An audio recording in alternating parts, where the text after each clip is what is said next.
तो यह माता रानी के दरबार में पहुंचे हुए हैं और माता रानी के पूजा में कलश का पूजा का विशेष महत्व है, जो कि यहाँ के सारी गुण है जो कि हम ऑडियंस को दिखाने का प्रयास करते हैं। आप हमारे साथ बने रहेंगे और ध्यान पूर्वक इनकी बात को, हर एक पंक्ति को आप सुनिएगा, जीवन में अगर उतारिएगा बड़ा ही महत्व है और सुदृढ़ होगा। सफलता के दृष्टिकोण से बहुत मान्यता बताते हैं, तो आप बने रहिएगा, थोड़ा सा सुनिएगा इनकी बात को। अचानक रिपोर्टर में सर आपका स्वागत। जय माता दी। अचानक रिपोर्टर के संचालक संतोष जी, आपको माता रानी की कृपा, असीम कृपा हम सभी पर, आप सभी पर, पूजा सेवा समिति पर, सकल ग्रामवासी पर बनी रहे। ये चैत्र नवरात्रा दुर्गा पूजा रामनगर पानापुर, जो रामनगर के बगल में है, ये माँ का शक्ति की मनोकामना पूर्ण स्थल है। मैं विश्वास के साथ पहले ही रह रहा हूँ। ये माँ का चैत्र नवरात्रा दुर्गा पूजा, कलश अंबिका की पूजा, कलश अंबिका का महत्व हम बसंतीय नवरात्रा, चैत्र नवरात्रा दुर्गा पूजा या आश्विन मास के चैत्र नवरात्रा में 6 दिन तक कलश अंबिका की पूजा करते हैं। ये कलश के निर्माता साक्षात महादेव शंकर हैं, जो मिट्टी के कण को इकट्ठा कर करके पंच तत्व से निर्माण कर करके कलश का निर्माण किए। और उस कलश में आप झांकेंगे तो देखेंगे कि उसमें आकाश नजर पड़ता है, टिमटिमाते नजर तारेगन नजर पड़ेगा। और इस कलश की महिमा अपरंपार है। इस कलश के मुख में भगवान विष्णु, गर्दन में शंकर महादेव विराजमान हैं, उसके नीचे ब्रह्मा जी, उसके नीचे 33 कोटि देवता हैं, और जो धरातल से जुड़ा हुआ है उसमें भगवान शंकर, मैया पार्वती, गणेश, कार्तिकेय का वास है। और इस कलश को वैदिक मंत्रों उच्चारण के द्वारा जितने भी पवित्र तमाम नदियां हैं, गंगा, गोदावरी, जमुना, सरस्वती या अन्य जितने भी पवित्र नदियां हैं, वेद मंत्रों के द्वारा समाहित करके उस जल को उसमें समाहित करते हैं। यानी कलश अंबिका की पूजा हम लोग 6 दिन करते हैं। और इस कलश अंबिका का पूजन करने से सकल मनोकामना पूर्ण होता है।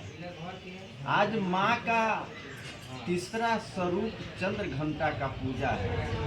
सुबह में आरती आराधना हुई। माँ चंद्र घंटा 10 भुजाधारी है, जो जगत जननी माँ दुर्गा का यह तीसरा रूप है। समय समय पर रूप का धारण करना पड़ा है। असुरों का आतंक बढ़ा, और असुरों के आतंक बढ़ने से सारे देवी देवता त्रिदेव के पास गए और उन्होंने प्रार्थना की कि असुरों का आतंक बढ़ गया है, जो आप इस पर कुछ कीजिए। तो हुंकार मात्र से माता जी का प्रादुर्भाव होता है, और उस माता जी का नाम चंद्र घंटा के रूप में जाना जाता है, और असुर राज महिषासुर का वध करते हैं। और ये कलश अंबिका, एक कलश का ये महत्व है कि हम जब भी हिंदू सनातन में कोई पूजा करते हैं तो बिना कलश के नहीं करते हैं। जिस कलश पर हरित आम का पल्लव, श्रीफल लगा करके उस पर रखते हैं, सबका अलग अलग महत्व है। इसको तो इस कलश का दर्शन मात्र से सारे मनोकामना पूर्ण हो जाता है। ये स्थान जो है चैत्र नवरात्र दुर्गा पूजा का, ये इसके नीचे कोयला माता विराजमान है और उस कोयला माता के ऊपर ये माँ दुर्गा चैत्र नवरात्रा का मंदिर है और ये तो शक्ति पीठ स्थल है। हम तो आपको पूरे विश्वास के साथ कहते हैं कि आपको किसी क्षेत्र में, रोग के क्षेत्र में, अगर किसी के घर में रोग का निवारण नहीं हो रहा है, आप आ जाइए, माथा टेकिए, संकल्प लीजिए, आपको उससे छुटकारा मिल जाएगा। विद्या अर्जन कर रहे हैं, सफलता नहीं मिल रही है, आप इस दरबार में आए, आपको विद्या की लोग, यहाँ तक कि कालिदास माता रानी का पूजा कर करके महान विद्वान बने।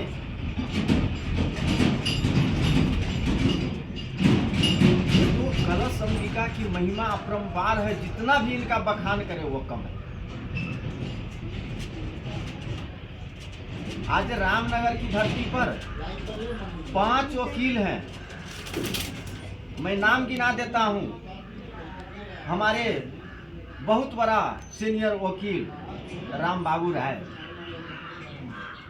दूसरा उपेंद्र नाथ केसरी, तीसरा नंद किशोर राय, चौथा गुड्डू कुमार पिता लाल बाबू राय केसरी, पांचवा पंकज कुमार, ये लॉ की डिग्री प्राप्त किए हुए हैं और कोर्ट में भी अभी कार्यरत हैं, प्रोफेसर है, इंजीनियर है,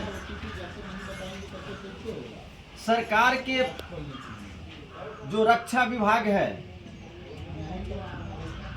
उसमें है, आर्मी में है, सीआरपीएफ में है, रेलवे में है, टीईटी शिक्षक है, बीपीएस शिक्षक है, इस रामनगर की धरती पर 10+2 विद्यालय है। ये सब माता रानी की कृपा से है और प्रत्येक साल 4-5 नौकरियां प्राप्त होती है, सरकारी नौकरियां प्राप्त करते हैं, व्यवसाय के क्षेत्र में बढ़ते हैं, किसानी है, किसान के क्षेत्र में आगे बढ़ रहे हैं। ये सब इस पूजा का प्रभाव है। बच्चे संस्कारी बन रहे हैं और जहाँ माता रानी का आगमन होता है तो वहाँ पर असुर ढनमनाने लगते हैं, इस तरह से ढनमनाने लगते हैं कि आपस में इधर उधर उछल कूद होना शुरू हो जाता है। जब माता रानी का प्रभाव चलता है तो सब शांत हो जाता है और जहाँ माता रानी आते हैं सब लोग चले जाते हैं, असुरों का समाप्त हो जाता है, नकारात्मक शक्ति समाप्त हो जाता है। इस माता रानी की पूजा करने से दैहिक भौतिक संताप का निवारण होता है। दैहिक मतलब शरीर का रोग, दैविक मतलब प्राकृतिक रोग और भौतिक मतलब जो मोटरसाइकिल गाड़ी घोड़ा चलाते हैं, दुर्घटनाग्रसित होते हैं, इस तीनों का निवारण करते हैं और सकारात्मक शक्ति शरीर में प्रवेश करता है। यहाँ के पूजन करने से मैं तो आह्वान करता हूँ पूरे राज्य भर के लोग, पूरे जिला भर के लोग, आप यहाँ आकर के इस माता के दरबार में नतमस्तक होइए। और मैं विश्वास के साथ, मुझे बोलने की प्रेरणा जो हृदय से मिल रही है इस माता के द्वारा मिल रहा है। हम अपने से कुछ नहीं बोल रहे हैं, इन्होंने बोलने के लिए प्रेरणा देती है। आज अचानक रिपोर्टर को भी माता के द्वारा प्रेरणा मिल रही है, जो संतोष जी यहाँ आकर के इसका जो है बाइक बना रहे हैं, वीडियो बना रहे हैं, लोग के नज़दीक जो इसको रखने के लिए कि यहाँ का पूजा का मुख्य उद्देश्य है, पूजा सेवा समिति का मुख्य उद्देश्य है शिक्षित बनो, बुद्धिजीवी बनो, संगठित बनो, अच्छे संस्कार में जियो, नौकरी के क्षेत्र में, व्यवसाय के क्षेत्र में, विद्या के क्षेत्र में आगे बढ़ो। और इसमें पूरे ग्रामवासी, पूजा सेवा समिति और सभी लोगों का सहयोग है। अलग से भी चंदा आती है, लोग चंदा भरपूर देते हैं, जिसके चलते ये पूजा होता है। और जितने भी सेवा समिति है बहुत ईमानदारी से इस पूजा को करते हैं। रोज डेली हिसाब किताब होता है, सारे हिसाब किताब सदस्य के बीच, ग्रामवासी के बीच रखा जाता है। यहाँ का एक अच्छा संस्कार है। और यहाँ के जो पूजा सेवा समिति है, उमा शंकर राय अध्यक्ष हुए, उपेंद्र नाथ केसरी सचिव हुए, राजनंदन राय कोषाध्यक्ष हुए, खेदी राय, हनुमान जी सक्रिय सदस्य हुए, पुजेरी के रूप में पहले दिनेश बाबा थे, अभी पुजेरी के रूप में परमेश्वर राय पति पत्नी हैं, जो समिति के द्वारा सम्मानित रूप से उनको पूजा पर प्रत्येक साल वो माता रानी के पुजेरी हैं। आचार्य पंडित श्री दयालु झा हैं, उनके पाठक हैं। जो माता रानी के सदस्य हैं। मूर्ति कलाकार मोहन जी हैं, माली के रूप में पूदन भंडारी है, पान के रूप में पन्हेरी हैं, यानी इस प्रकार के सारे सदस्य इसमें जुटे हुए हैं। और सब लोग का उद्देश्य है शांति, सद्भाव, प्रेम, और विद्या के क्षेत्र में, व्यवसाय के क्षेत्र में, किसान के क्षेत्र में हो, चाहे किसी भी क्षेत्र में हो, माता रानी का ये कृपा यहाँ पर असीम है। और मैं इस अचानक रिपोर्टर के संतोष जी को भी कहते हैं कि माता के दरबार में आप नतमस्तक हो। आप देखें कि आपके चैनल की ख्याति कितना बढ़ रहा है माता जी की कृपा से। हम तो आपके माध्यम से लोगों को आह्वान कर रहे हैं कि किसी भी क्षेत्र में आप दुखी हैं तो मैया के दरबार में घर से संकल्प लेकर के मात्र अड़हुल के 9 फूल लेकर के आइए, पान कसैली लेकर के आइए, कुछ आने की ज़रूरत नहीं है। आपको अगर कुछ देना है तो नगद स्वरूप भी दे सकते हैं। आप माता को नगद स्वरूप क्या देंगे? माता तो खुद देती है। 7वीं 8वीं 9वीं को खोइच भराता है। लोग कहते हैं कि माता रानी को खोइच भरने जा रहे हैं। नहीं, माता रानी आपका खोइच भरेगी। माता रानी आपका खोइच भरेगी और आप उस खोइछा को भर करके ले जाएंगे। माता रानी का यहाँ है कि माता रानी कहती है कि जो सुहागिन स्त्री है अखरा सिंदूर दुकान से खरीद करके नहीं ला जावे। आप 7वीं 8वीं को आवे, सिंदूर मेरे यहाँ चढ़ावे और उस पर शादी सिंदूर को लेकर के अपने सिंदूर की डिब्बी में रखे और उस सिंदूर का अपने माथे पर लगावे। आपका सुहाग का किसी प्रकार के क्षति नहीं हो सकता है। ये माता रानी के दरबार से स्पष्ट है। तो मैं इस अचानक रिपोर्टर को बहुत बहुत धन्यवाद देते हैं, संतोष जी को, और इस माता रानी के ख्याति को आगे बढ़ाने के लिए।